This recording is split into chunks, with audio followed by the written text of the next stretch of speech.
ये कहानी एक ऐसी लड़की के ऊपर आधारित है जो अपने बॉयफ्रेंड की जरूरत पूरी करने के लिए अपना कदम बढ़ाती है ताकि वो उसके साथ अच्छी लाइफ जी सके। आज मैं जिस मूवी को एक्सप्लेन करने वाला हूँ, इस मूवी का नाम है पेपरिका और ये मूवी 1991 में रिलीज हुई थी। मूवी के स्टार्टिंग सीन में हम मीमू नाम की लड़की को देखते हैं। मीमू आज जल्दी तैयार होकर अपने बॉयफ्रेंड से मिलने जा रही थी जिसका नाम नीनू था और वो दोनों कुछ डिस्कस कर रहे थे। उस बात पे मीमू बोलती है कि मुझे काफी डर लग रहा है। नीनू उसका बॉयफ्रेंड उससे बोलता है कि बस 15 दिन की बात है, उसके बाद सब कुछ ठीक हो जाएगा। दरअसल मीमू एक ऐसी लड़की थी जो अपनी बॉयफ्रेंड के लिए किसी भी हद तक जाने के लिए तैयार थी। नीनो को पैसों की जरूरत थी और वो मीमू से बोलता है कि तुम्हें 15 दिन के लिए एक क्लब में काम करना होगा, बस 15 दिन, और उसके बाद हम दोनों शादी कर लेंगे। ये बोलकर नीनू वहाँ से चला जाता है और मीमू सब कुछ करने के लिए तैयार थी।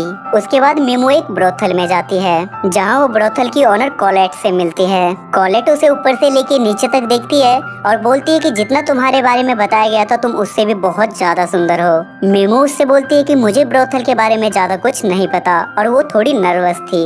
जिन लोगों को नहीं पता कि ब्रोथल क्या होता है उनको मैं बताना चाहूंगा कि ब्रोथल एक ऐसी जगह होती है जहाँ बेस्याएं धंधा करती हैं। उसके बाद कॉलेट मीमू से बोलती है कि ब्रोथल का एक दिन का एक्सपीरियंस बाहर के 10 साल के जितना बराबर होता है और धीरे धीरे यहाँ तुम सब कुछ सीख जाओगे। उसके बाद कॉलेट उसे उसका कमरा दिखाती है और उसे बोलती है कि यहाँ तुम्हें एक प्राइवेट रूम भी मिल जाएगा और तुम्हें क्लाइंट भी मिलेंगे, बदले में तुम्हें तुम्हारी कमाई का 50% मिलेगा। उसके बाद कॉलेट मीमू को वहाँ की बाकी लड़कियों से मिलवाती है। कॉलेट सबसे बोलती है कि तुम्हें अपने कस्टमर का ख्याल रखने के लिए अपनी बॉडी को मेंटेन करके रखना होगा। वहाँ की एक लड़की मीमू से आके पूछती है कि तुम्हारा पिंप कौन है और मीमू कुछ समझ नहीं पाती। उसके बाद मीमू को डॉक्टर के पास ले जाया जाता है। डॉक्टर मीमू को अपने सारे कपड़े उतारने के लिए बोलता है। जब डॉक्टर मीमू का बॉडी चेकअप कर रहा था तब वो मीमू को समझाने की कोशिश करता है कि आखिर तुम ये काम क्यों कर रही हो। मीमू बोलती है कि मैं ये सब कुछ अपने बॉयफ्रेंड के लिए कर रही हूँ और 15 दिन के बाद मैं ये सब कुछ छोड़ दूंगी और उसके बाद मैं और मेरा बॉयफ्रेंड शादी करके एक अच्छी लाइफ बिताएंगे।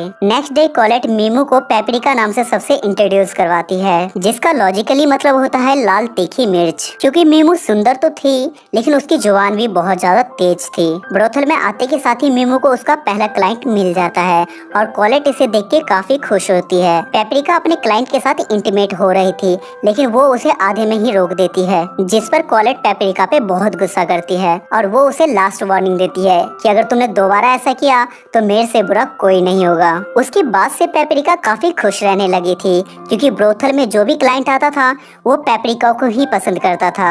ऐसे ही बीते 15 दिनों में पेपरिका लगभग 40 क्लाइंट से ज्यादा लोगों को सर्विस दे चुकी थी जिसके वजह से उसके पास काफी पैसे जमा हो जाते हैं। वहीं कॉलेट भी पेपरिका से काफी खुश थी क्योंकि 15 दिन के अंदर ही उसने ब्रोथल के 4 चांद लगा दिए थे। उसकी सुंदरता को देख के वहाँ की लड़कियाँ भी उसके साथ इंटीमेट होती हैं। ये बात पेपरिका कॉलेट को जाके बताती है और कॉलेट को भी इस बात पे काफी इंटरेस्ट आता है और फाइनली वो भी पेपरिका के साथ इंटीमेट होती है। उसके बाद पेपरिका की दोस्ती उसके ही एक क्लाइंट फ्रैंको से हो जाती है। फ्रैंको अब अक्सर आके पेपरिका से मिलने लगा था क्योंकि कहीं ना कहीं वो पेपरिका से प्यार करने लगा था। वो पेपरिका से बोलता है कि तुम ये काम छोड़ दो, जिसपे वो बोलती है कि जल्द ही मेरा बॉयफ्रेंड अपने बिजनेस के काम को कंप्लीट करके वापस आएगा और उसके बाद हम दोनों शादी करके एक अच्छी जिंदगी जिएंगे। वो अपने बॉयफ्रेंड को फोन करती है बट वो कॉल पिक नहीं करता जिसके कारण वो काफी ज्यादा अपसेट हो जाती है। अपना मूड ठीक करने के लिए पेपरिका फ्रैंको के साथ डिनर पर जाती है जहाँ उसे उसका बॉयफ्रेंड नीनो किसी और लड़की के साथ दिखाई देता है। पेपरिका उससे पूछती है कि ये लड़की कौन है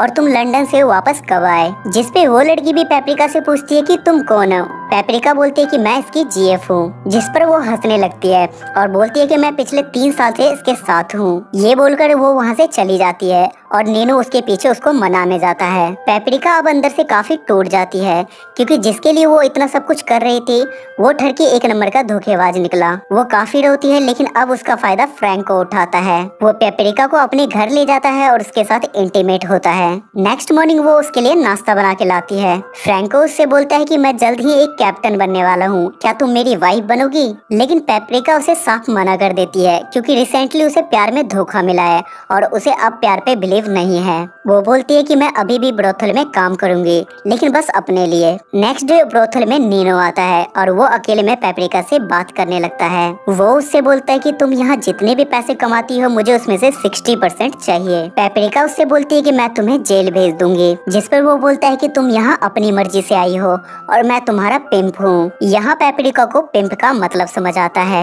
नीनो एक ऐसा घटिया लड़का था जो सीधी सादी लड़की को अपने प्यार के जाल में फंसा के ब्रोथल में काम करवाता था ताकि उसे उस लड़की से 60% का कमीशन मिल सके। पेपरिका अब काफी डर जाती है और वो कॉलेट से हेल्प मांगती है।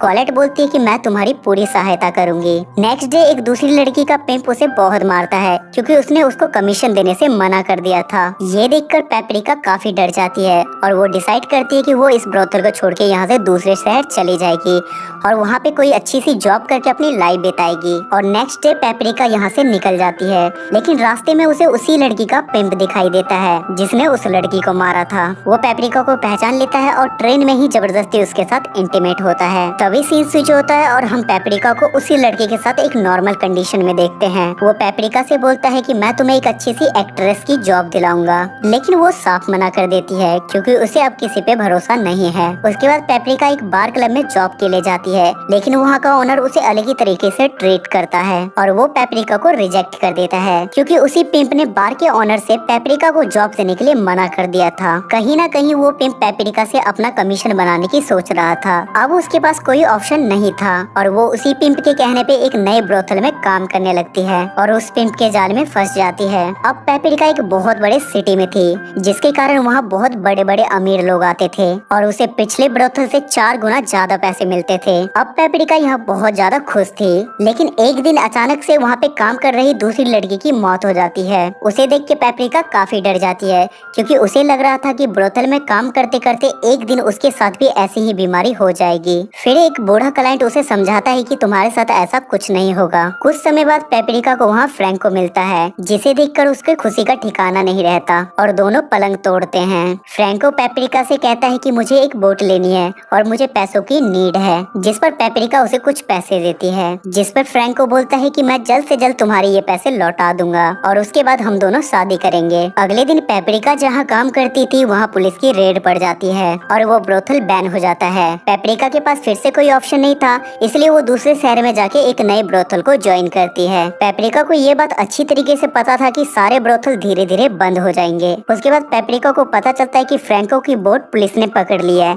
जिसे सुनकर वो काफी अपसेट हो जाती है। तभी उस ब्रोथल में एक बहुत बड़ा गवर्नमेंट ऑफिसर आता है जो अपने बेटों को बर्थडे गिफ्ट के लिए ब्रोथल ले आता है, क्योंकि वो ऑफिसर भी अच्छी तरीके से जानता था कि कहीं ना कहीं सारे ब्रोथल एक दिन बंद हो जाएंगे। वहाँ बहुत सारी लड़कियाँ थी, लेकिन ऑफिसर का बेटा पेपरिका को ही पसंद करता है। कुछ दिन बाद उस ऑफिसर का बर्थडे आता है और वो अपनी खुशी के लिए पेपरिका को अपने पास बुलाता है और फाइनली वो दोनों पलंग तोड़ते हैं। ऑफिसर को काफी मजा आ जाता है और वो खुशी खुशी में सबके सामने पेपरिका को अपनी वाइफ बनाने का प्रॉमिस करता है। शादी के कुछ दिनों बाद उस ऑफिसर की डेथ हो जाती है क्योंकि वो वाइग्रा की गोली कुछ ज्यादा ही लेने लगा था और उसके बाद पेपरिका उसके प्रॉपर्टी की आधी मालकिन बन जाती है और उस पैसों से वो फ्रैंको को एक नया बोट खरीद के देती है। अब पेपरिका और फ्रैंको एक साथ रहने लगे थे और ये मूवी यहाँ खत्म हो जाती है। सो गाइज, आई होप कि आपको आज की एक्सप्लेनेशन पसंद आई होगी और इस मूवी की IMDb रेटिंग है 5.6 स्टार्स आउट ऑफ 10। अगर आपको वीडियो अच्छी लगे तो वीडियो को लाइक कमेंट शेयर जरूर करना और हमारे चैनल को सब्सक्राइब करके बेल नोटिफिकेशन ऑन करके हमें सपोर्ट जरूर करें।